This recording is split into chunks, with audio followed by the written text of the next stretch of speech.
Sa ikatulong adlaw, lain ng usab nga mga estudyante ang nasudlan og dawtang espiritu. Simbahan mi pahimangno nga dili dayon motuo. DVD sa Mama sa Pano Encounter gibaligya na sa Sugbo. Muslim community o kapulisan giawag sa dili pagbaligya o pagpalit niini. Sa ika-40 diyas sa pagkabatay sa mga pulis sa Mama sa Pano Encounter, mga biyuda naghikay sa mga papeles sa balay nga ihatag kanila sa gobyerno. Resulta sa investigasyon sa Mama sa Pano Encounter, ipagawas karong adlaw. Sa katapusang hugna sa special report, unsay naka-influensya sa katilingban nga nakapausab sa panglantaw sa tao sa ihang sexualidad.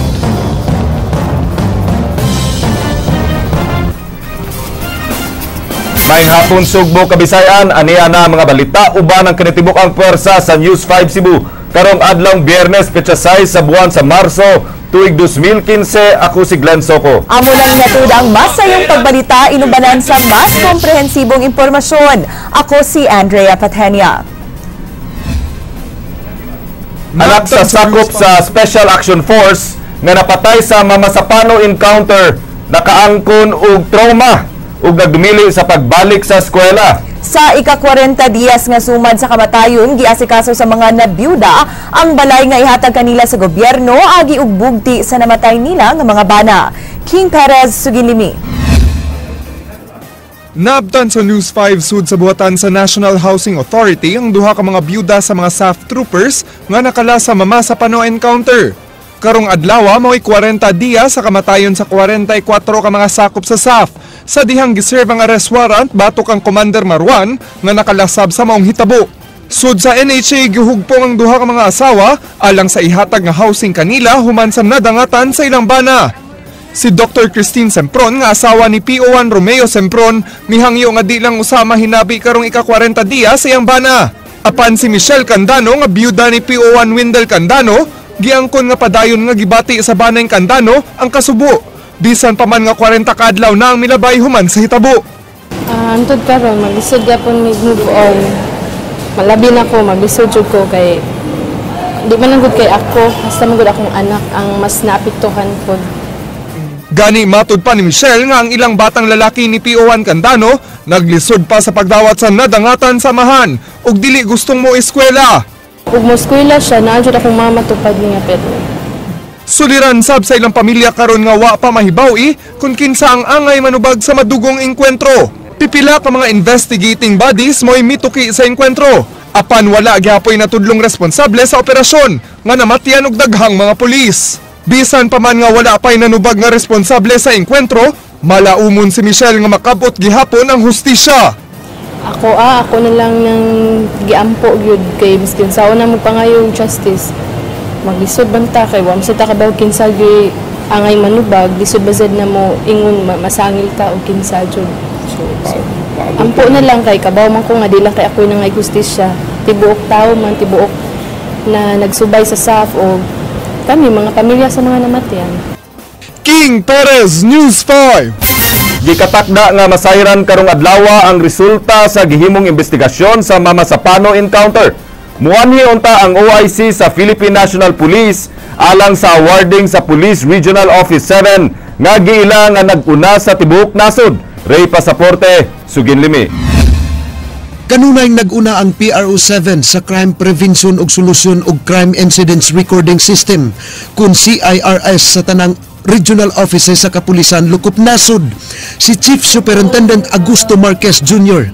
kinsa mao'y Deputy Director sa Baong Buhatan sa Campo Crame mianhi sa Sugbo alang sa awarding and conferment ceremony. Human wala madayon ang officer in charge sa PNP nga si Deputy Director General Leonardo Espina. Nagunasab ang PRO7 ug Region 4A sa booking of suspects. Napildisab sa PRO7 ang National Capital Region Police Office sa DIDM kung Directorate for Investigation and Detective Management. Matud ni Marquez, ang Autonomous Region of Muslim Mindanao mo'y pinaka-peaceful region sa ilang statistics tungod kay dili magpablater ang taga didto. Gituhuan nga hinungdan niini mao ang ilang kultura nga pagpanimalo sa intiro kabanay. May advantage ang NCRPO karon kay mao naman ang atong gitagaan o attention every week. None other than the Secretary of DILG, Secretary Rojas, ang nag-supervise sa Crime Prevention and Crime Solution Program sa NCRPO. We are going to bring that here in PRO7. But whether we bring that here or not, gibuhat naman sa PRO7. Matud ni Marquez, wala madayon pagtambong si Espina kay nagpaabot kini sa resulta sa Board of Inquiry nga nag-imbestigar sa Mamasapano encounter. Gikatakda nga karong adlaw ibutyag ang resulta sa gihimong investigasyon sa kapulisan. Dahil si John Espina wakanhi kay mao ni ang iyang ihulat dito. Definitely this will be big news in Metro Manila and of course nationwide. Sumala sa iyang nakuha nga impormasyon, gikan sa mga nag-imbestigar, adunay nahitabo nga tactical lapse sa operation. Questions on nganong ang 300 na staff members wala mo reinforce, nganong walay coordination, mga ano ba, dagag pangutana nga matubag aning BOI. But given the short time that the BOI was made to make its investigation and come up with a comprehensive report, I doubt kung makover nila tanan. Kaya wag nila ma-interview ang all of those in the MILF, although na-interview nila o nakuha ng statement katong tanan sa Special Action Force. Ray Pasaporte, News 5. DVD sa Mamasapano encounter gibaligya na dinhi sa Subo. Giawhag karon sa karagkuan sa buhatan sa Muslim Affairs nga undangon ang pagpamaligya sa mga DVD sa mga Moro traders. Samtang kapulisan mihangyo sa publiko nga dili na unta mamalit niini. King Perez, Suginlimi. Nadawat niining inyong tigbalita ang usa ka mensahe sa Facebook kabahin sa bagong gibaligya nga DVD sa Dalan Colon. Aduna kini title nga Maguindanao Massacre, banned from television. Ug gituhuan nga dunay mga video sa engkwentro sa Mamasapano tali sa mga sakop sa Special Action Force ug mga rebeldeng Moro. Kaganiha gisuroy sa News 5 ang mga namaligya og mga DVD sa Dalan Colon. Apan wala sila makit-i nga namaligya og Mamasapano DVDs. Dugay nang gitubag sa mga Muslim traders nga di sila mamaligya sa maong mga DVDs. Dilitin doon na nakabaligyan eh. Wala, bisa-gisa, wala. Wala. Hindi kami kaya man magbaligay mga anak. Hangyo ni Acting Director sa National Commission on Muslim Affairs Visayas sa mga Moro traders nga undangon ang pagpamaligya sa mga DVD dihang gipakita sa hulagway sa gibaligya nga DVD. Karon lang siya nasayod nga nangabot na mga DVDs dinhi sa Sugbo. Kung sakali mayroon naman na may mga trader dyan na opportunista, we will appeal to them to not sell that kind of DVD.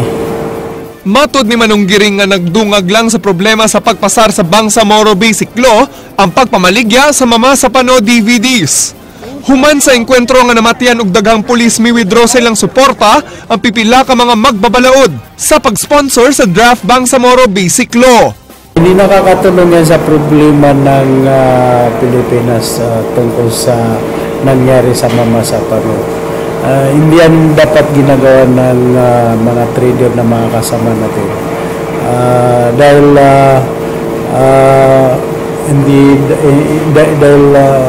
nakakadagdag yan doon sa emosyon na tinatama sa ngayon ng ating mga kapwa Pilipino na pamilya ng Pulin 44. Mando karon sa pangu sa kapulisan sa Dakbayan sa Sugbo nga panakpon ang mamaligya sa mga DVD sama na lang diri sa Dalan Colon. Tungod kay matud pa dili angay pangwartahan ang mga trahedya sa mga mamaligya ay og DVDs.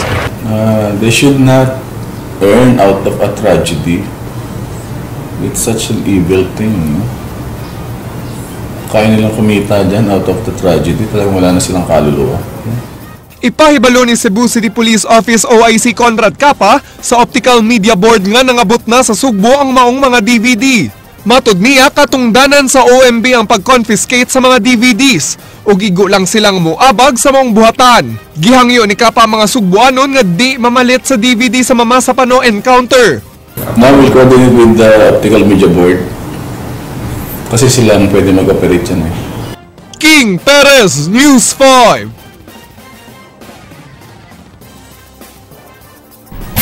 Sud na sa tulo ka adlaw giingong sunod-sunod na nga gisudlan og mga daotang espiritu ang mga estudyante sa Sudtungan Night High School sa Dakbayan sa Lapu-Lapu. Niadtong Martes sa gabii, usa ka estudyante nga babay ang giingong na-possess sa usa ka espiritu.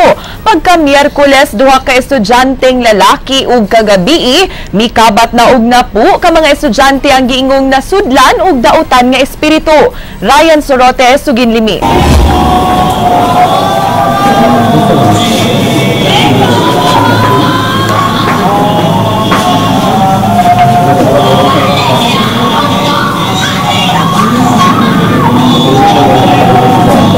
Mao kini ang bahad sa giingong daotang espiritu nga misud ining dalagitang tinun-an sa Sugtungan Night High School sa Barangay Basak, Dakbayan sa Lapu-Lapu. Usa siya sa naku ka mga estudyante nga sunod-sunod nga nasudlan og daotang espiritu samtang nagklase. Kini katulong adlaw nga dunay nasudlan og espiritu matag alas 8 sa gabi sugod niadtong Martes. Gitabangan sa usa ka pastor ug 5 ka mga lay ministers ang pagpagawas sa daotang espiritu gikan sa lawas sa Batan-on. Pagka alas 10 sa gabi, tulo na lang ka mga estudyante ang nahibilin human nahuwasi ang uban ug ipapauli.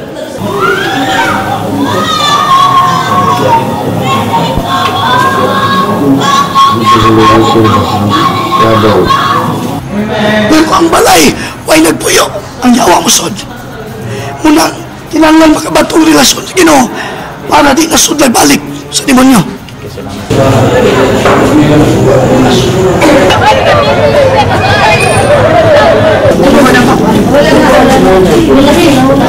Nawad-an og umoy ang usa sa mga dalagita ug gidala sa Our Lady of Sacred Heart Church sa Barangay Marigondon diin gidala usab ang laing duha ka mga napossessed.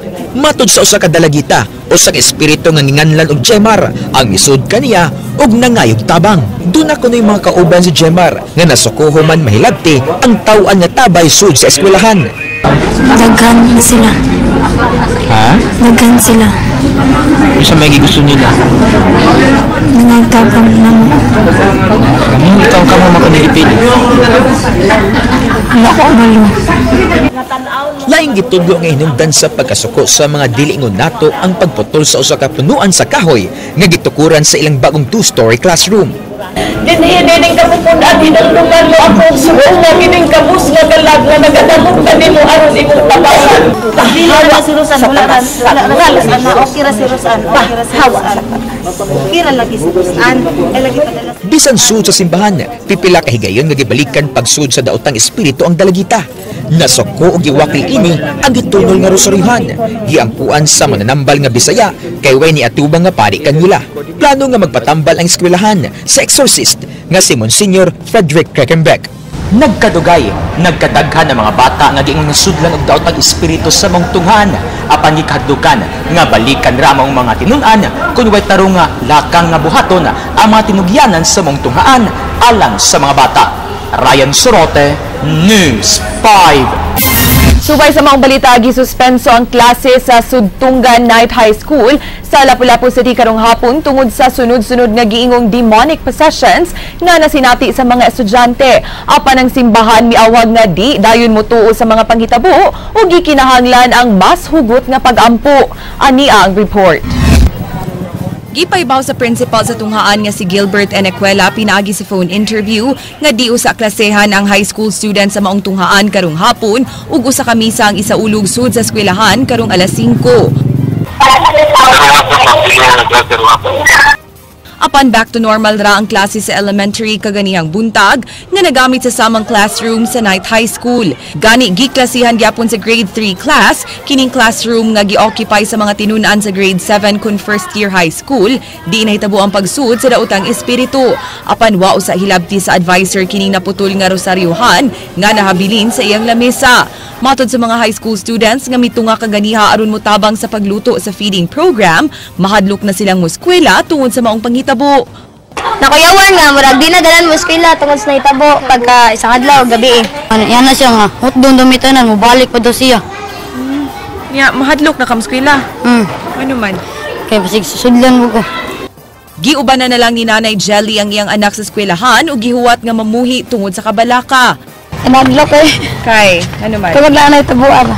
Unsa man yung baton? Bantayan na lang gini mo. Oo.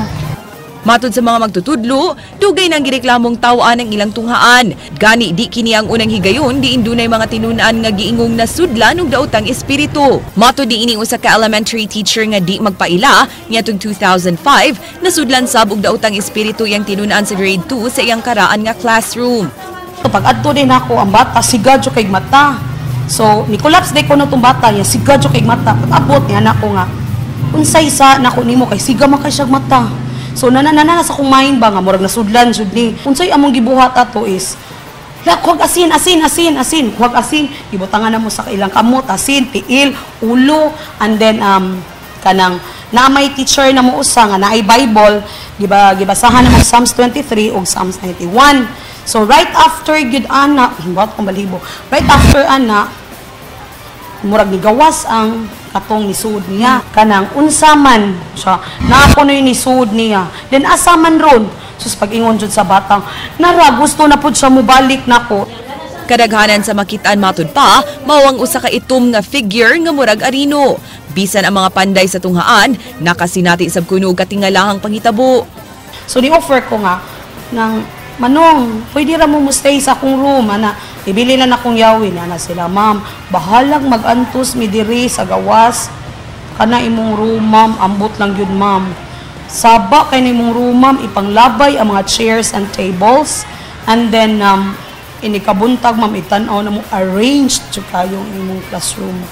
Gani, dunay mga storya nga matud pa, human giputol ang Jemelina nga gipuy-an sa mga diingon ato, kini nasab nga atabay ang ilang gibalhinan. Ingkanta ba kay nibalhin ko na dire? Sa atabay? Kay kan kanang gawas la kay nasuko ko no. Apan mato ni Father Sam Patriarca, ang kura paroko sa Our Lady of the Sacred Heart Parish sa Marigondon, diin gida ang mga tinun-an nga giingong na possess, di mo kumpirmar ang simbahan nga demonic possession ang nahitabo, sanglit kinahanglan pagyud kini ug dugang nga pakisusi. Sa inisyal niyang pagtan-aw, di demonic possession ang nahitabo kay base sa iyang nakuhang report, nakasud sa simbahan ang mga apektadong tinun-an, nakainom og holy water ug nakakupot pa og rosaryuhan. Kining tanan, di unta mabuhat sa mga tawo nga na-possess sa yawa. Gipasabot sab ni Father Patriarca nga wa siya miasikaso sa mga tinun-an kagabi kay di siya preparado nga mo-conduct og exorcism. Matud pa, ang exorcism rites di basa-basa nga mahimo sa usa ka pari ug kinahanglan kinig tukmang preparasyon. Tambag niya sa mga tinun-an sa ilang ginikanan ug sa mga magtutudlo nga di basa-basang mutuo sa mga storya. Di sa matud pa angay mahadlok ug kinahanglang masugtan pa ang pag-ampo. Dili sila mahadlok because God is powerful than evil. Ang mas lawaw nilang papahariwan silang kasing-kasing mao ang pagbuhat og makaayuhan diya sa ilang kinabuhi.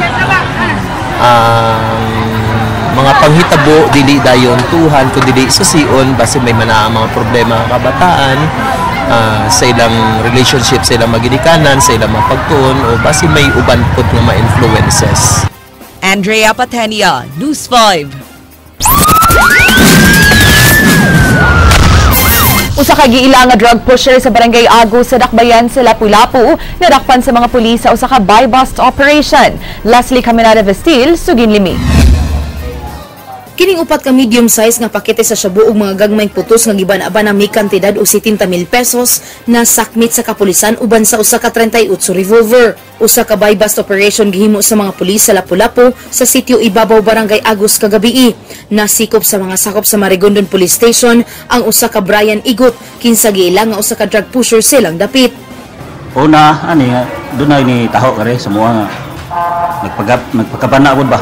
Maoy dunay nagpahigayon nagpamaligya aning mga illegal nga drugas. Karon pa siya nadakpan sir or na siya record?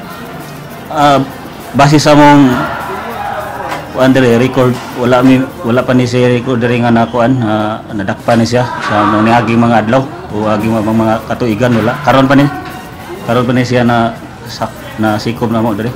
Si Brian ni angkon nga ang iyang igagaw nga usa ka archie-igot kinsa nakaikya sa police operation mo'y nag-agni kaniya sa pagpamaligya og drogas sugod ni adtong Nobyembre sa miaging tuig. Apan gihimakak ni Brian nga iya ang armas nga giingong nakuha sa mga pulis gikan kaniya. Dili na hatod sa mga kuha na ba ng sa kasang area ba na kuha ba ng abot mo ba? Kuha, senti bro. Kuha na sila ka ng mga sa college mo. Leslie Caminadi Vistil, News 5. Konsultahon sa Department of Education sa probinsya sa Sugbo ang mga ginikanan sa giplano nga drug testing sa mga estudyante. Sumala sa Provincial Superintendent sa Department of Education, adunay mga estudyante nga mugamit sa gidili nga drugas. Andrea Patenya, Suginlimi. Nag-submit na og situational report. Suportado ng Department of Education Provincial Superintendent Arden Monisit ang pagda sa Cebu Provincial Anti-Drug Abuse Commission sa ilang drug awareness campaign sa mga pampublikong tunghaan sa probinsya sa Sugbo. Mato ni Monisit, wa pa siya makadawat og formal nga report apan daghan na siyang nadunggan nga storya nga dunay mga high school students dinhi sa Sugbo nga nagumon sa gidili nga drogas. We have received kanang mga kuan lang informal nga mga feedback na doon ay mga estudyante nato nga mga drug users tingali kuna pero based on records on file in our office wala jud tay official reports nga na found nato ang mga estudyante nato nga kanang drug users. Apan mato ni Monisit, kung ipaubos man sa random drug test ang tanang high school students sugod karong umaabot nga school year, angay siguraduon sa sipadak nga masubay ang proseso sa balaod. Buot sab ni Monisit nga pahibawon daan ang mga ginikanan sa mga estudyante aron pasabton sa importansya sa proyekto. Actually, that is my kanang module na atong stand nga before we will do it, we will inform our parents kay kanang sila man mo'y first doon ay katungod over sa mga estudyante, kita mga teachers, kami nga mga teachers, we are just a loco de parentes, we are second parents. Gawa sa mga estudyante, plano sab sa sipadak nga iapil sa random drug testing ang mga magtutudlo. Kini humanadak pa ni atong miaging buwan ang usa ka public school teacher sa Compostela nga nasakpang naghit-hit og shabu sa dakbayan sa Danao. I-strengthen na mo ang i-reorient na mo ang responsibilities sa atong mga guidance teachers, mga guidance coordinators so that they can help also our pupils, our students na dili masulod into vices, into drugs and tanan nga mga bisyo sa mga batanon. Andrea Patenia, News 5. Nakapiansa ang estudyante sa Tabuelan nga nakapusil sa iyang maestro. Batod ni DepEd Provincial Superintendent Arden Monisit, si Elmer Arcilia mihangyo nga makatake sa National Achievement Test aron makagraduate karong buwana. Matod ni Monisit, dili na hikawan ang katungod sa estudyante nga makagraduate sa higayon nga makapasar sa test. But nila nga tabangan ang estudyante kay sa madungagan ang problema niini. Ang 22 anyos nga si Arcilia mipusil sa iyang maestro nga si Jeronimo Flores human wala kini makaagwanta sa pagpangasaba sa maestro at tubangan sa iyang mga classmate. Of Education, we are into helping man sa estudyante. So, wala na milabot kung there is a criminal liability ang bata, mapriso ba siya ang dili. Ang samo as, we will help the student na makagraduate siya. So, we allow the student to take the National Achievement Test. Nisilaob ang panghaw sa barbecue grill sa Andok sa Dancolon. Nakontrolar dayon sa mga bombero ang sunog ug wa maapektuhi ang kasikbit nga mga establisamento. Apan tungod sa kabaga sa aso, wa usa pasudla ang mga tawo nga dunay tuyo sa tupad nga Philippine Statistics Authority. Matod sa staff sa Andok nga gisuta pa sa bombero ang hinungdan sa sunog nga nagsugod sa ilang chimney. Yung chimney sa Andok sa Asbabaw. Pero may kabalo asa hinungdan, kahit anong kunog aso. Senador TG Gingona ni padayag nga gikinahanglan ang dugang pagtuon sa kaayo nga ihatag sa federalismo ug dili kini angay nga dalion. Ray Pasaporte, Suginlimi. Chairman sa Senate Blue Ribbon Committee nga si Senador TG Gingona uyon sa federalismo nga matang sa panggoberno sa nasud apan dili kini angay dalion. Matud ni Gingona, Kinahanglan masayran sa taga-Visayas ug Mindanao kung unsay bintaha sa federalismo. Ang mga tiga Visayas ug Mindanao sila mag-umon sa ilang kaugmaon, sila dapat ang magkapot sa ilang kaugmaon.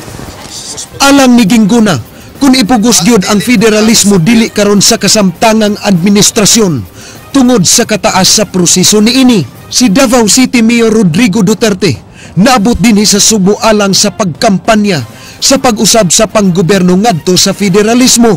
Gipangutana si Gingguna kung musuporta ba ni Duterte nga nipadayag nga mudagan sa pagka-presidente. Importante gyud nga ang atong leader ang iyang panlantaw dili siguro sa tibok nasod ni dili siguro gikan sa usa ka parte sa Pilipinas kundi guwapo ang iyang panlantaw. Hinumdumi ang presidente murag kapitan sa barko, siya magpaingon kung asa ta paingon. So importante gyud nga ang panlantaw sa usa ka tawo ang pinaka batakang basehan sa pagpili sa leader sa atong nasod. Si Gingguna ang pinasidunggang dinapit sa Liga ng mga Barangay o Vice Mayor's League.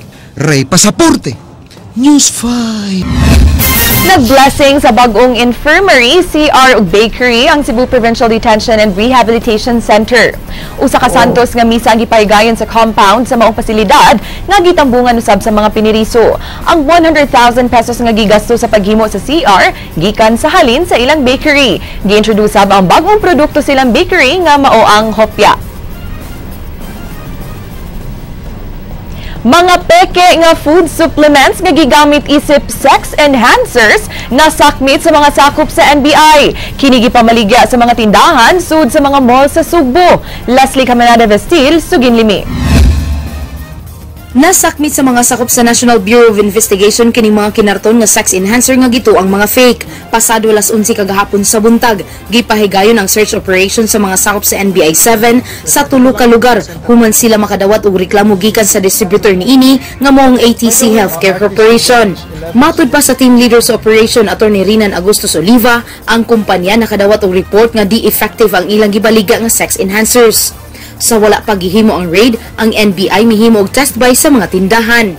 Based on the test buys we conducted in the month of February, we found out that there are stores selling counterfeit Robos products. Based on examination, these were found to be counterfeit. You will see our blister packaging.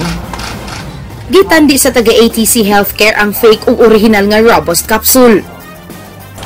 Compared to the one that we see this morning, this is fake and this is original. Matod sa representante sa ATC Noel Aguilar, nakadawat sila og reklamo sa ilang customer lukok nasod. Ni pahimangno si Aguilar nga ang peke makadaot sa lawas. Maraming complaints na na-receive kami na hindi nga daw hindi nagiging effective sa kanila. So before nung gumagamit sila talagang very effective. In fact, kinakat nila into half eh. So now, nakakadalawa na sila, wala pang epekto. So nagko-complain sila. That's how we found it. Gipangita karon sa NBI 7 ang responsable sa naghimo sa fake nga sex enhancer. Ang hepe sa NBI nga si Attorney Ricardo Diaz nang hinaot nga mookopera nila ang nasakpan nga namaligya sa fake nga food supplement. We've invited the people selling this for investigation. I hope they will cooperate with us because selling this is already a violation of the law, and we can even put them under arrest and charge them on inquest before the prosecutor. But since that is the common question, why are we going to charge this?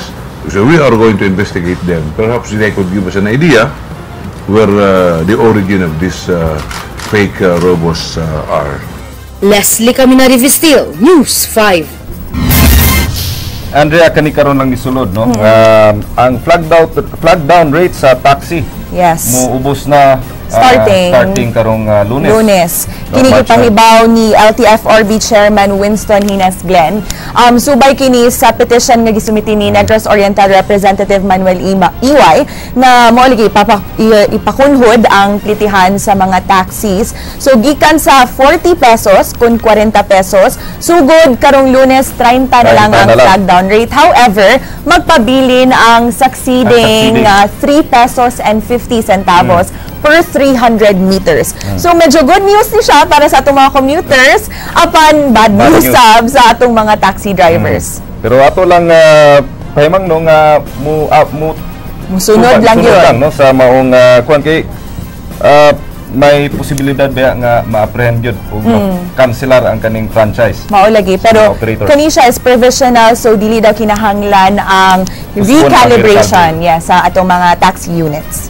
Unya Andrea, sa katong atong 4-part series. Yes, ang sa special report.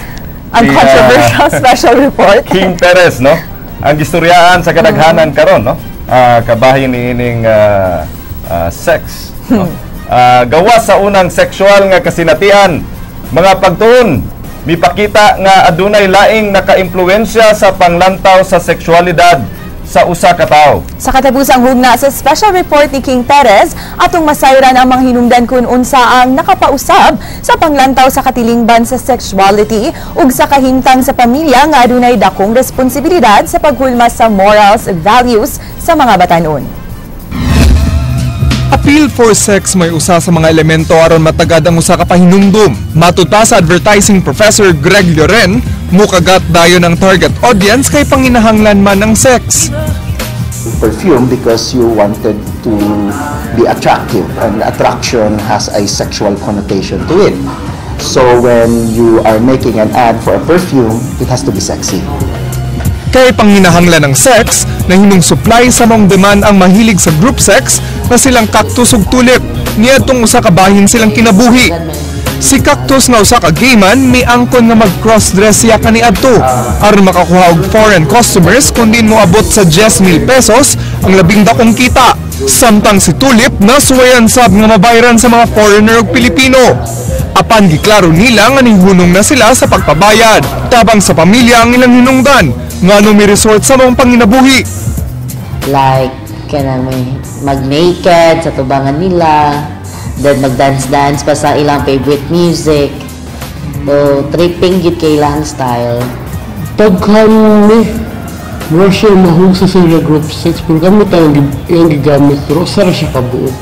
Ano may kabuok girl, di siya sa ka-foreigner. Biktima kaniadto sa pagpangmolesya silang Cactus ug Tulip. Nga matud pa ni Dr. Watin adunay epekto sa ilang sexual behavior.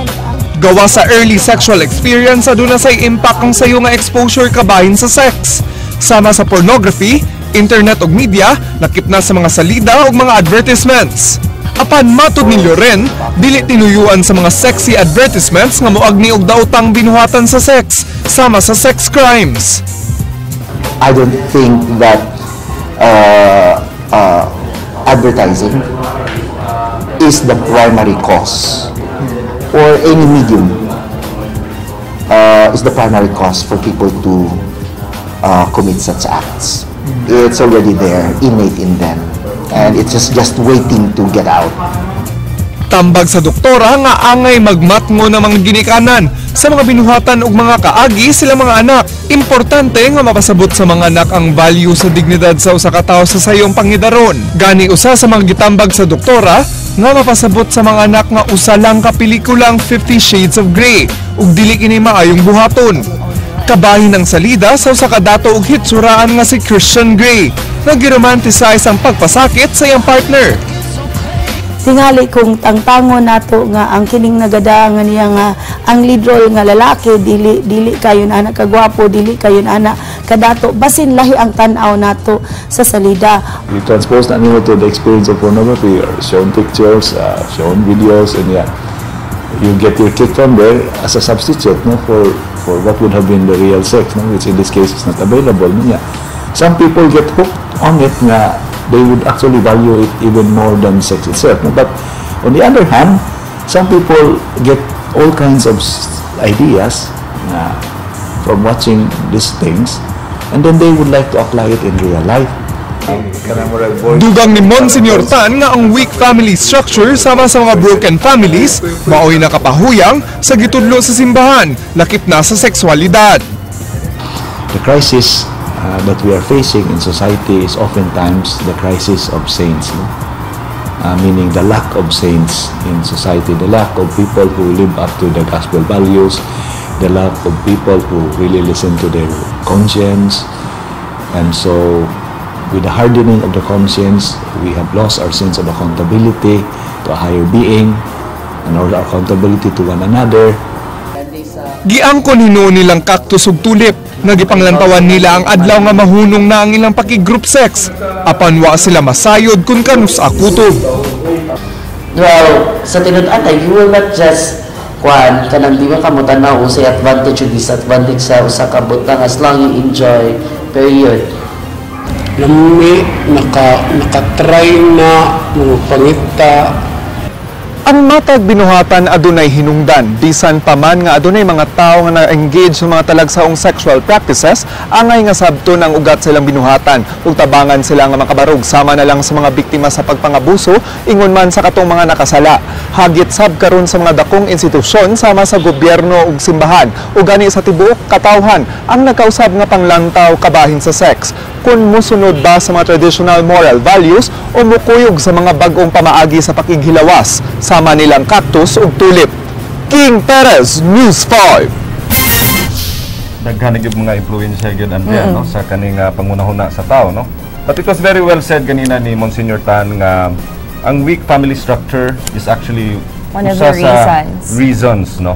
Nga kaning dapat ang pamilya mao ginigi ampingan gyud sa state and sa church. In fact, it's provided for in our constitution that the family is the foundation of the nation. So ang ato mga ginikanan doon nagi responsibilidad. No, sakto gyud. Bantayan gyud ang atong mga kabatanunan. Actually, Glenn, sa kaning 4-part series no nga report ni King Perez, marag one word yun para nako ang mo stand out. It's responsibility. Like for example, on behalf sa media, dapat responsible tanong dili lang nato gamiton ang sex, violence to catch the attention of our viewers. Kay kanibitaw using sex as murag an attention grabber, it daghan kay siya resulta, like it can even result to the commodification of women, diba inana? And then another thing, responsibility, like you said, responsibility sa itong mga ginikanan nga bantayan gyud and ilang make sure nga hatagan sa sakto nga moral values ang ilahang mga anak, plus para nako sa responsibility alang sa katong mga tao nga dunay mga nailahan nga mga higala nga mga victims of abuse. Yes. Kay di ba mo man ning gipakita sa special report ni King kaning mga victims of abuse dako gyud kayo prone gid sila na usab ilahang sexual behavior. Kita tanan di man ta excuse sa kaning mga masayop ta no kay normal man na siya, especially when you're growing up, no, you commit a mistake once or twice, then tan-aw na sa kasalanan nga bahin, no, kay you get stuck in the same cycle, magbalik-balik ra ug unsay magkapasakit nimo hinuklugi na. Mao lagi actually I know of some victims no of sexual abuse niya.